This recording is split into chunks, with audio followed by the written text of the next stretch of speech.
Film horor trailer Indonesia The Queen of Black Magic yang juga dikenal dengan cerita Ratu Ilmu Hitam dirangkum dengan ending yang lengkap dalam alur cerita film kali ini. Plot berkisar 3 orang muda yang berencana untuk membawa keluarga mereka ke panti asuhan, di mana mereka dibesarkan untuk membayar cinta dan rasa hormat mereka kepada orang tua yang membesarkan mereka.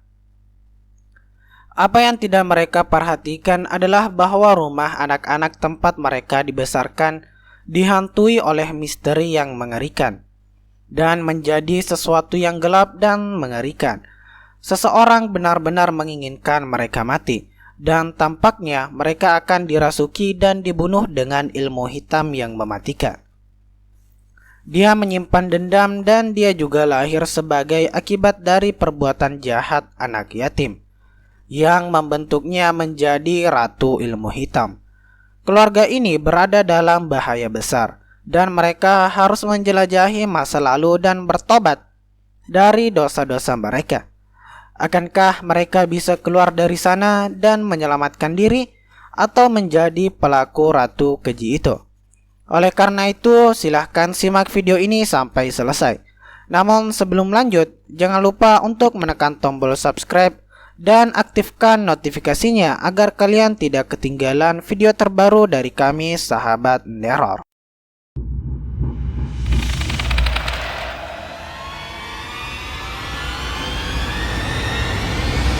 Saat film dimulai, kita diperlihatkan dengan sebuah pasangan. Laki-laki itu bernama Hanif dan dia pergi ke suatu tempat bersama istri dan ketiga anaknya. Bahkan dia adalah seorang yatim piatu yang diadopsi oleh seseorang. Dia menghabiskan masa kecilnya di panti asuhan. Sekarang pemiliknya sakit. Mereka pergi ke panti asuhan untuk menemuinya. Mereka mengendarai mobil, sementara itu mereka merasa ada sesuatu yang menimpa mobil mereka. Mereka kemudian turun dari mobil dan melihat ada seekor rusa mati di sudut jalan. Mereka merasa sedih dan mereka pindah dari sana. Ketika mereka bergerak, kita diperlihatkan bahwa seorang gadis berada di sudut jalan dan dia berlumuran darah. Kita tidak bisa menilai apakah dia hidup atau mati. Segera mereka mencapai rumah panti asuhan tersebut. Sampai di sana, Hanif melihat banyak teman masa kecilnya. Mereka tumbuh bersamanya di panti asuhan. Mereka juga mengetahui tentang pemiliknya. Jadi mereka semua bahagia setelah bertemu satu sama lain. Hanif mengetahui bahwa kecuali 2 anak semuanya itu diadopsi. Kedua anak itu tumbuh di panti asuhan tersebut dan mereka masih tinggal di sini. Teman masa kecil kini telah tumbuh dewasa. Dan seorang gadis, kecuali mereka bernama Rani, dia menunjukkan Hanif dan lain-lain rumah panti asuhan dengan gadis lain. Rani bercerita banyak tentang dia, bahwa dia datang ke panti asuhan ini ketika dia berumur 10 tahun. Dia mengatakan bahwa saya percaya bahwa ibu saya akan kembali untuk membawanya.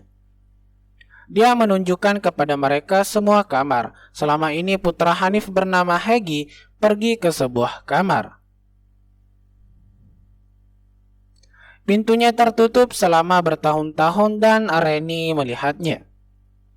Dia mulai bercerita tentang ruangan itu. Bertahun-tahun sebelum ada penjaga panti asuhan di sini, dia tinggal di ruangan tersebut. Tapi dia mengatakan tentang seorang gadis bahwa dia dihantui. Dan dia kerasukan dan dia berteriak pada gadis tersebut. Segera gadis itu hilang dan tidak ada yang tahu tentang dia. Dan penjaga itu kemudian sudah gila. Tidak ada yang bisa mengendalikannya. Manajemen panti asuhan memutuskan untuk memenjarakannya di kamar. Dan dia terkunci di kamarnya. Dia banyak berteriak bahwa seseorang bisa membawanya keluar. Dia mulai memukul kepalanya dengan pintu. Tapi sebelum pintu dibuka, dia sudah mati. Sampai saat itu pintu ini tertutup. Haki menjadi takut dan dia pergi ke ayahnya Hanif. Di sana, Hanif juga menceritakan hal ini sambil menunjukkan foto sang juru kunci bahwa dia marah. Nah, mereka semua kemudian makan malam. Sekarang ketika Hanif pergi ke mobilnya, dia tercengang setelah melihat bagian depan mobilnya. Ada darah dan secari kain di kap mobilnya. Hanif curiga bahwa itu adalah rusa yang dia jatuhkan atau orang lain. Dia pergi ke tempat itu bersama temannya. Rusa itu masih ada, tapi temannya melihat bahwa ada seorang gadis di seberang jalan. Dia masih di sana dan dia sudah mati. Dengan itu ada bus yang merupakan bus panti asuhan. Ada banyak bayi di dalam bus itu dan mereka masuk ke dalam bus dan melihat bahwa semua bayi terluka. Ketika mereka melihat, mereka mengetahui bahwa wajah mereka hancur dan mereka terbunuh dengan buruk. Tentunya ini bukan kecelakaan, anak-anak ini dibunuh dengan sengaja. Mereka terkejut dengan semua ini dan mereka memanggil polisi. Tapi ada masalah jaringan. Mereka berpikir bahwa mereka harus membawa gadis itu ke panti asuhan karena kantor polisi berada pada jarak yang jauh dari sini. Dan ketika mereka mencapai panti asuhan, seorang gadis kali ini datang dan dia melihat mayat gadis itu di dalam mobil. Hanif menceritakan semua kejadian itu padanya, bahwa dia memukul gadis itu dengan mobilnya. Mereka semua ketakutan dan yang paling aneh adalah dia melihat bus ada di sana. Ada banyak anak mati di dalamnya dan segera menelpon seseorang. Tetapi ada masalah jaringan sehingga panggilan tidak dapat dilakukan. Anak laki-laki itu berkata kepada Hanif dan temannya bahwa dia akan pergi ke sana dan melihatnya. Bagaimana kejadian ini terjadi? Dia sendiri yang bergerak ke jalan itu. Pergi ke sana, dia masuk ke dalam bus dan melihat bahwa anak-anak tidak mati. Mereka berdiri di arah lain. Sebelum dia mendekati mereka dan melihat, dia ketakutan. Dia mencoba turun dari bus. Tapi sebelum ini pintu bus kemudian tertutup. Dia tetap di bus dan sementara itu dia merasa ada seseorang di luar bus dengan kostum hitam. Saat melihat mereka, anak-anak di dalam bus mulai bergerak. Banyak serangga keluar dari sesuatu di dalam bus. Serangga-serangga itu masuk ke dalam tubuh pria tersebut. Sungguh pemandangan yang sangat menyeramkan. Orang itu mati karena serangga itu. Di sisi lain, kami melihat seorang gadis dengan pisau dan apel di tangannya. Dia sedang melihat dirinya di cermin. Dia merasa bahwa dia gemuk saat melihat dirinya di cermin. Dia mulai memotong tubuhnya saat melihat di cermin. Sepertinya gadis ini juga kerasukan. Tidak ada yang bisa membahayakan tubuh mereka sendiri seperti ini. Di sisi lain, kita melihat satu gadis yang sedang tidur, tapi beberapa cacing jatuh padanya. Cacing-cacing itu masuk ke dalam tubuhnya. Dan dia kemudian merasakan kesakitan. Sementara itu, suami dari gadis itu datang. Gadis yang memotong dirinya sendiri setelah melihatnya dan menjadi takut setelah melihatnya. Tetapi ketika gadis itu sadar, dia melihat kondisinya dan menjadi takut. Dia kemudian pingsan. Melihat kondisi istrinya ini, ia langsung menelpon Hanif dan istrinya. Sementara itu, gadis yang tubuhnya dipenuhi cacing juga tiba di sana. Dia muntah darah dan banyak cacing yang keluar dari tubuhnya. Tapi tetap saja beberapa cacing ada di tubuhnya dan mereka merayap di tubuhnya. Karena itu dia merasa menyeramkan. Dia mulai mengelupas kulitnya untuk mengeluarkan cacing-cacing itu dari tubuhnya, tetapi kondisinya semakin memburuk. Kini istri Hanif saat mengemudikan mobil membawa mereka ke rumah sakit untuk mengetahui bahwa apa masalahnya dengan mereka. Tapi di sini sesuatu yang aneh kemudian terjadi. karena mereka pindah ke rumah sakit, tetapi mereka datang lagi ke panti asuhan. Ini berarti jalan mereka berubah menjadi kubus dan itu berulang lagi dan lagi. Mereka menjadi khawatir tentang ini. Di sini Hanif menceritakan suatu hal yang menjadi pengurus panti asuhan tersebut. Dia adalah gadis yang buruk dan menjadi sebuah kejadian yang sangat mengenaskan 25 tahun yang lalu karena dia berlatih ilmu hitam. Dan karena itu dia mengorbankan 3 orang anak.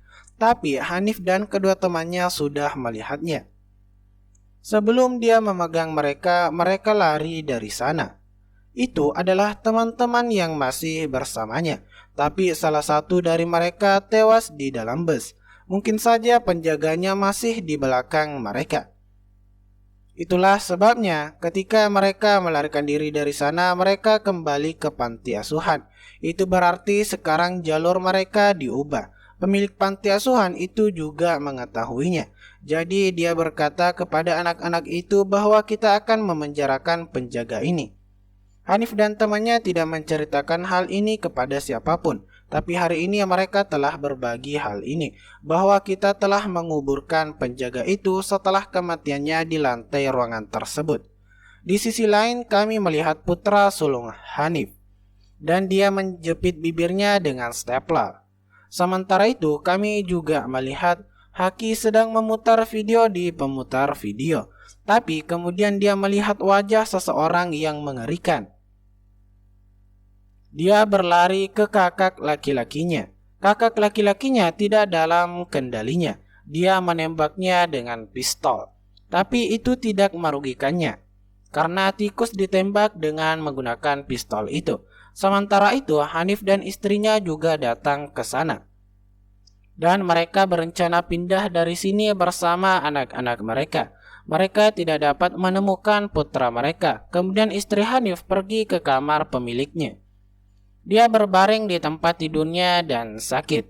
Dia melihat di bawah tempat tidurnya, dia menemukan sebuah kotak dan ada beberapa foto di dalamnya. Itu adalah beberapa gadis dan melihat mereka dengan jelas bahwa pemilik yang sakit ini bukanlah pria yang baik.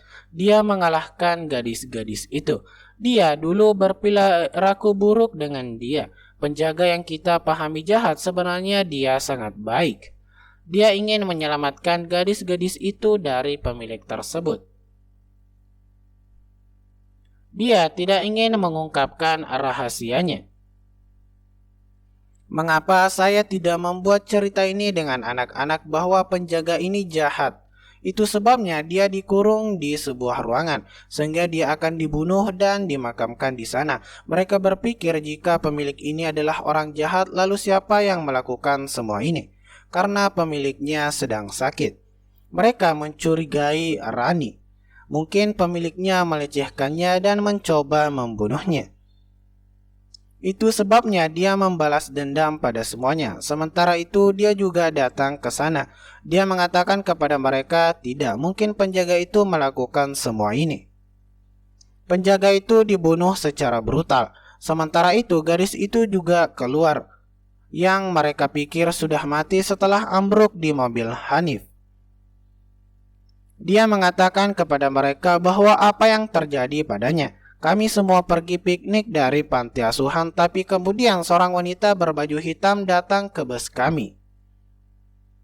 Ketika dia datang, semua anak kesurupan dan mereka kehilangan kendali. Ini terjadi karena sebuah ilmu hitam. Dia mengatakan beberapa mantra sihir, tapi aku terhindar dan tidak kerasukan di dalamnya karena ada headphone. Di telingaku, aku tidak mendengar mantra sihir itu. Tetapi ketika saya melihat anak-anak itu, saya lari dari sana. Saya bersembunyi di ladang dan kemudian mobil paman Hanif menabrak saya. Tapi saya tidak mati. Itu adalah keberuntungan saya bahwa saya masih hidup. Saya menceritakan semuanya setelah datang ke sini, sehingga dia dapat mengetahuinya bahwa apa yang sebenarnya terjadi. Hanif merasa tidak enak karena penjaga itu bukan wanita jahat. Dan dia menyesali mengapa dia membunuhnya atas perkataan pemilik itu. Dia marah untuk menahan leher pemilik itu karena dia agresif dengannya, tetapi istrinya menghentikannya untuk melakukan tersebut. Hanif menemukan sebuah foto di sana dan di sana tertulis nama gadis itu di balik foto, dan gadis yang hilang itu sekarang dia mengerti. Mungkin dia adalah gadis yang melakukan semua ini. Mereka hendak pindah dari sini, tapi anak Hanif datang ke sana. Mereka terluka dan mereka akan keluar, tetapi seorang wanita dalam gaun hitam datang di depan mereka. Dia adalah gadis yang sama yang hilang bertahun-tahun sebelumnya. Wanita itu mulai melakukan ilmu hitam. Sambil menggunakan teknik itu, dia hendak menekan leher Hanif. Dia juga merasuki Nadia yang akan membunuhnya. Rani datang dari belakang dan memukulnya. Apakah Anda tahu siapa Rani? Dia adalah putri dari wanita yang mengenakan gaun hitam. Kemudian saat menggunakan sihirnya, dia mulai memberikan rasa sakit kepada orang-orang yang ada di panti asuhan. Seseorang menderita sakit tubuh dan jari-jari seorang patah. Kemudian mereka datang ke ruangan tempat penjaga itu dikuburkan. Lilin-lilin ditiup di sana dan itu artinya akan ada beberapa ritual.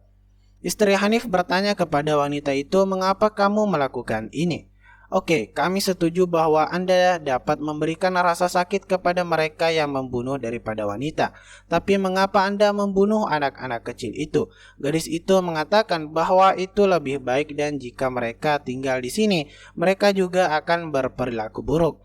"Ada baiknya aku membunuh mereka." Kemudian wanita itu berkata kepadanya bahwa suamimu juga termasuk dalam semua ini. "Itu sebabnya jika Anda akan membunuh suaminya, saya akan membiarkan Anda pergi dari sini dengan anak-anak." Istri Hanif tidak bisa melakukan itu. Sementara itu anak sulung mereka bernama Hakwi menikam wanita itu.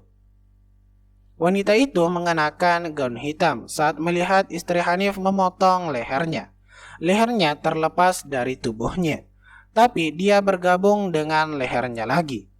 Dia datang lagi untuk menyerang mereka. Tapi istri Hanif melemparkan lilin-lilin yang ditiupnya untuk ritual. Ini adalah satu-satunya hal yang bisa membunuhnya. Karena lilin ritual ini memiliki banyak kekuatan, dan gadis itu mati karenanya. Di sini ilmu hitamnya juga dihilangkan.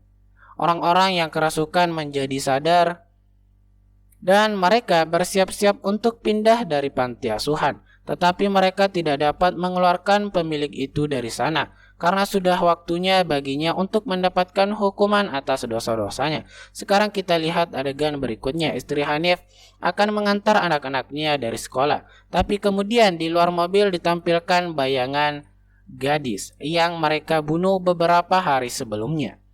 Ketika dia keluar, dia tidak menemukan gadis itu dimanapun. Dengan itu, film ini berakhir.